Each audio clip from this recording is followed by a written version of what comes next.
So thanks for coming today, Jim. I really want to explore the issues of the Metabolic Code and what it means with respect to high quality practice and good patient care. How did all of this start in the first place? So, when I started the Metabolic Code, it was really about trying to simplify the message to the patient so that when I'm sitting there talking to them, I start to get them to understand that, they're more than a liver, they're more than a set of kidneys, that all of their body systems are working in a harmony in order to really create who they are today, but more importantly, where they're moving. How do we look at labs? How do we look at symptoms? How do we begin to structure things so they start to make sense when we can explain it to people so that they really begin to understand where they're at? But it sounds to me like you were trying to put all those pieces back together and maybe even more importantly, recognize how these systems relate to each other. I had great experiences being mentored in very busy clinics where we were seeing hundreds of people a week.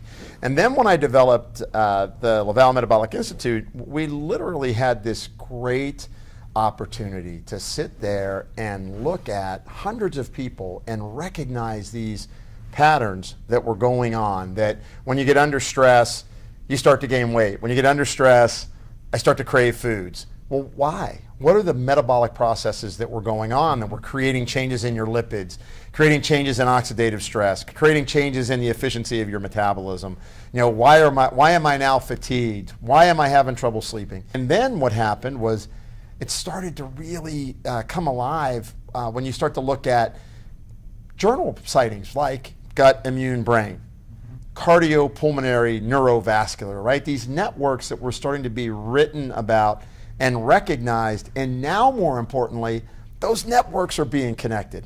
And that's what I think we were fortunate to kind of be at the forefront of. And when you came and first saw my ideas and my thoughts and what we were doing, it was great because with all of your training conventionally, you're at University of Michigan, I was absolutely stunned because it was important for me that it wasn't just a construct, it wasn't fool's gold, that it was meaningful and that these systems and networks were in place, being discussed at major medical universities, like your experience, and then more importantly, that we could build on it. That you could create education around it, you could educate healthcare providers, and you could tell the same story to the consumer of health.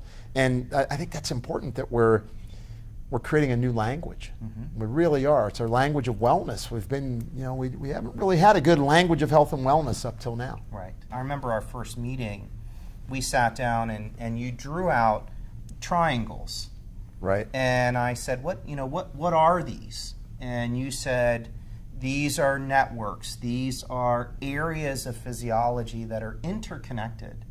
And you began to describe what was contained in each of these triangles. And you talked about how these triads, as you called them, had always three components, so that each component had a relationship with the other. Right. And this subunit of physiology would express itself as a pattern in patients. So for example, you talked about these triads and you said there were 5 of them. So we have these 5 domains: energy, resiliency, endurance, detoxification, potency, all of these summing to a sense of vitality in the world. And when any one of them is compromised, we lose our vitality, sort of globally speaking. But you didn't stop there.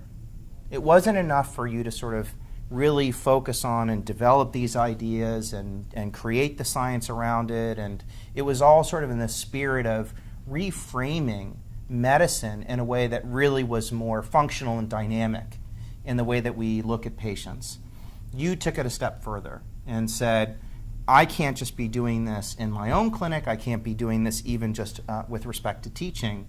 You said we need to codify it into a system. You wanted to leverage technology and cloud-based computing to help practitioners implement this system. We needed to build a platform that did more than that. It needed to create operational efficiency as well as improved clinical decision making. It also in turn has to be linked to improved outcomes, but it also acts as a financial support for practices. Well, I think it's really important that people can stay in business because you can be the best doctor, and we're taking a lot of time to train. You take a lot of time with people to try to change and influence their lives, but the bottom line is it has to affect a practice in a positive way. And so for you as a practitioner, you're a doc, you've got to practice. What do you think the three most important things are that this system does? I mean, I think it's, from your standpoint, you are kind of a model clinic. You're an individual practitioner. Now you have practitioners under you, I know, as you've grown. But what's it do for you to have the Metabolic Code platform, and how are you going to use it? The first piece is that efficiency. And the system allows us to be very efficient because it does all of that thinking for us to some extent. And it produces this beautiful report that is very simple in the way that it displays what's going on with that individual patient. But it doesn't stop there. It also ensures that as we talk in the health services business, we link process, as I just mentioned, essentially the process of caring for a patient, with outcomes. And that's where the rubber hits the road in terms of what did I do for this particular patient and did it matter? And so we've solved that issue in a sense because we now have an infrastructure to be able to track outcomes. So we have efficiencies, we have outcomes, and then the third piece, especially in this style of practice where most professionals are not in the insurance pool, they're not accepting insurance, we really are running a small business. And that means charging patients cash. That's right. And this is a cash-based model of practice. So we need tools that bring more revenue to the bottom line.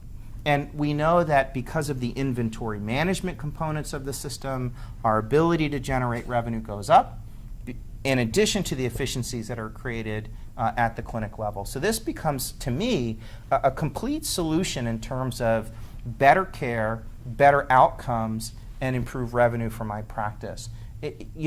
This is so unique in the marketplace, and it's very exciting from that perspective. Well, Andy, it really solved a problem for me, which, I really believe that, someone's metabolism really is the sum total of everything going on in them today that they've collected since their time of inception. And so, what the Metabolic Code really represents is, what is that collection of biochemistry that lead you to feel the way you do today? But most importantly, with doing this type of work and analysis, what do we do to change it so that you can really get the best health out of your life? And so, not only do we assess where you are today, but most importantly, where are you going tomorrow? And then how do we allow that to extract yourself from that downward spiral where you currently may be at and be able to reinvigorate yourself and create health. And so, I think we're both excited about this. It's a beautiful system that really does help the practitioner to organize themselves, improve the way they deliver the information to their patient, and then most importantly, be able to track, organize, and help them with efficiency so that they can be more profitable as a practice.